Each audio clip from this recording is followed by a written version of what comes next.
Hello and welcome back to Broadside Gaming with me Zug, and today we're taking a look at the updated Ogryn build guide. So there's been a few patches since the last guide that I've done, so this is what I've been running recently and playing with mostly. So I'll show you the talents and explain a little bit why. So we're going with Linchpin, increases your toughness regeneration. It is arguably not working for other people. It says allies incoherency, but it only benefits you as far as we know. Next, we're going for Linchpin, heavyweight, sorry. 50% damage to Bulwarks, Crushers, Plague Ogryns, and Reapers. 50% damage reduction from Bulwarks, Crushers, Plague Ogryns, and Reapers. There is still an ongoing discussion whether this actually works against Plague Ogryns. Some people think it does, some people think it doesn't. You know, but it's still pretty fucking good, and I'll show you partly why we're taking this as well with the weapon setup and blessings we're using. Towering Presence increases your coherency by 50%, and vice versa with your other teammates. It goes from 9 meters to 12 meters, I think. So it's bigger coherency rate for everyone. Nice. Hard as Nails, 20% damage taken for each ally currently knocked down or incapacitated that is within 20 meters. So people get disabled, nets, dogs, mutants, or they get killed and they're on the floor waiting to be rezzed, and they're within 20 meters of you. You get 20% damage reduction, health and toughness for hard as nails, which is, you know, nice. Knock them down, beat them up. Staggering enemy grants a stacking buff that increases the damage of the next heavy attack by 2%, stacks up to 25 times. This is really good, especially with the weapons we're going to be using. It just gives you a huge heavy attack damage boost. And then we're using Unstoppable. In this line, you can pretty much use whatever you want. Probably not Bulgor, but, you know, non-stop violence or Unstoppable. I prefer Unstoppable just because it gives you that extra range to be able to move around and help people and generally get out of tricky situations. Though non-stop violence is good if you want the extra toughness back on hit. So you can pretty much choose between these two. So the weapons I'm using on this build, I'm using the Brunt Special Mark 1 Bully Club with the perks of Mannequin Flak, as they're the most useful ones you'll come across.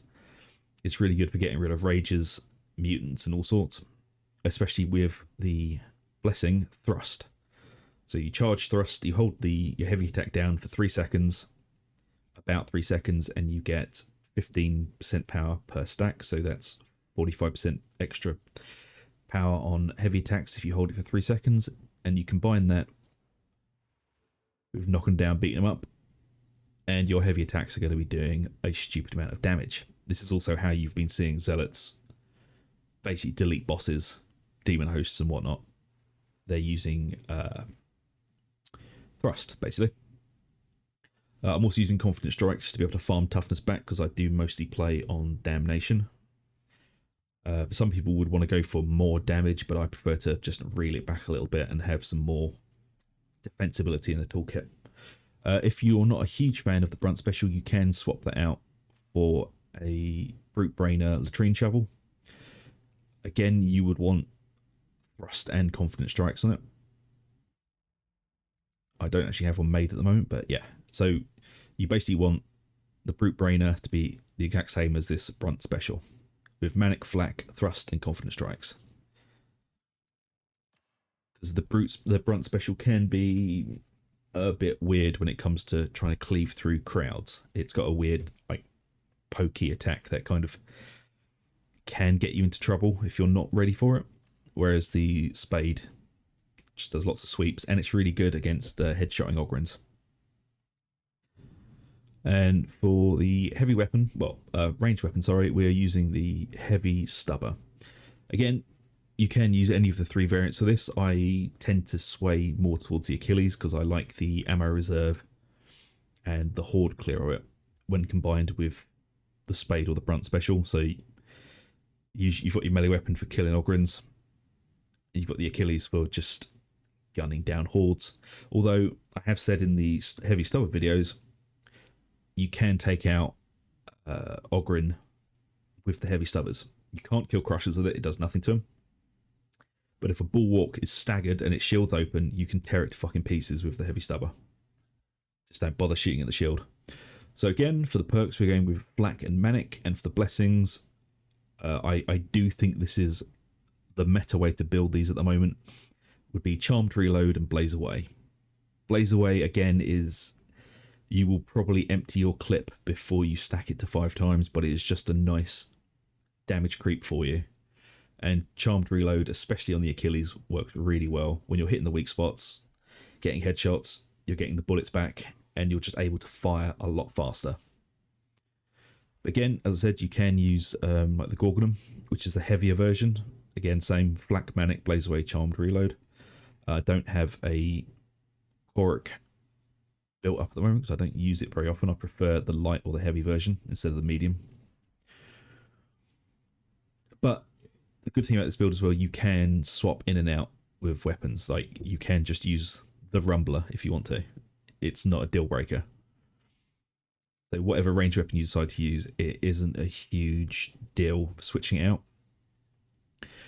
The main thing you want is a heavy melee weapon with thrust on it and the ability to farm toughness back. Now for curios, these are always an absolute dick to deal with, but I've mostly gone with max health, extra toughness, combat ability regeneration, and I actually chose to go with resistance to gunners because gunners are the things that are going to be tearing you to pieces. So if you can get more damage to gunners, go for it. But I don't think we need the extra wound. And to be honest, you might not even need the extra toughness, so you could go full max health on all of these with gunners, and then instead of mutants on this, go for snipers. Because again, snipers and gunners are going to be the two things that are really going to give you trouble as the Ogryn. Combat ability regeneration is not too bad, but I wouldn't sweat it too much. Max health, toughness, damage resistant to gunners and snipers. So I'll just put the feet up for a minute again. And yeah, so this is generally what I've been playing with for the last week or two. And it seems to work pretty well. Got a pretty decent clearing speed in Damnation and Heresy. And I'll just show you thrust and the stagger. Like when that's at 25%, you can almost one-shot crushers with it.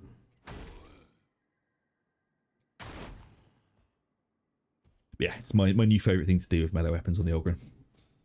But once I've got a latrine shovel built up, I probably will switch over to it because of the light attack on the bully club is a bit weird. As you can see, it's got 2 diagonal swings, then the third strike. Kind of a jab. And it's just a bit awkward. So I would highly suggest using the latrine shovel. But still, this has been my new Ogryn build for this patch. For penances and garments 9. Please like, subscribe if you've been enjoying the content on the channel and if you enjoyed the video. And I think the next video we'll probably be doing is the updated Psyker guide. So, look forward to that, folks. Until then, thanks very much for watching. Take it easy, and I'll see you later.